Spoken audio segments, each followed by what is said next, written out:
Ja, så er Christoffer Lehmann nået til, jeg vil sige, anden etape af anden halvdel af burgerspisningen. Vi kan lige prøve at se, hvor meget han er tilbage. Han er simpelthen skiftet strategi nu. Christoffer, hvad er det, du har gang i her? Altså, nu var vi oppe sådan i top 3, top 4, jamen.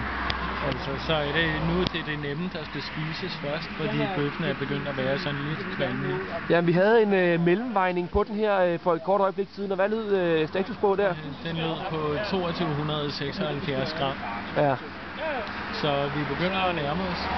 Og det man kan sige, det er, at du har onduleret en del efterfølgende, altså nærmest hele bolden er forsvundet, og du har skravet salaten væk og gået i gang med at gøre kul på salaten nu.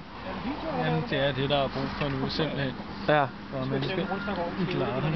Og du har så ikke drukket noget sådan set overhovedet i forløbet indtil nu, vel? Nej, det er imponerende. Altså manden han spiser så 2,3 kilo mad uden at drikke en eneste tår vand eller noget som helst, vel? Hvad siger du derovre i baggrunden der? Det er ikke tosset gået, du. Er det i orden gået? Det er det. Jeg er en vinder der. Det er også det, jeg vil sige. Altså, hvad siger sådan en gammel skovhugger som dig? Nej. Er du imponeret? Jeg er imponeret. Se her på publikum. Jeg har spist meget sin tid, men jeg kan ikke lide noget for op med Lehmann. Nej, altså Lehmann er Gud, Lehmann er konge. Ikke? Lehmann er den ubestridte konge af skovgrinden. Der er sgu ikke nogen, der kan måle sig med ham, vel? Selv ikke engang Bamsefar derinde, vel, som vejer 1.500 kilo, ikke? Han står i skyggen af dig, jo, ikke? Hvem er Bamsefar? Jamen, det er en anden talentløs ædedold, der ikke kan spise mere end et par cheeseburger, vel? Så...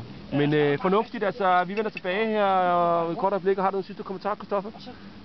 Hvad er din odds til i aften? Det skal gå. Jeg skal blive nummer 1. Sådan, mand! Yeah! Sådan.